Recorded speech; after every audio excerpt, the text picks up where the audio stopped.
Have you ever seen your phone's battery percentage jump from 20% to 5% instantly? Or does it die when it says it still has a lot of power left? This isn't a hardware issue, it is a software problem that can be fixed with a simple battery calibration. The first step is to completely drain your phone's battery until it shuts off on its own. Use your phone normally, play videos, browse social media, or play a game. Don't let it sit idle. When the battery percentage gets low, continue to use it until it dies and the screen goes completely black. Wait for an hour, leave the phone off for at least an hour to ensure any remaining power is fully drained. Now for the most important part, a full uninterrupted charge. Plug your phone into the wall using an official charger. Do not turn it on. Let it charge on its own for a few minutes. Once it's charged a bit, turn the phone back on.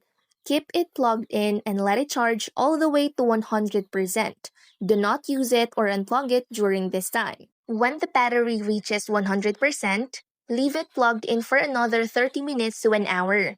This ensures a complete charge. That's it. If you still have problems, it could be a sign that your battery is aging and it needs to be replaced. But for most accuracy issues, a calibration is a great fix.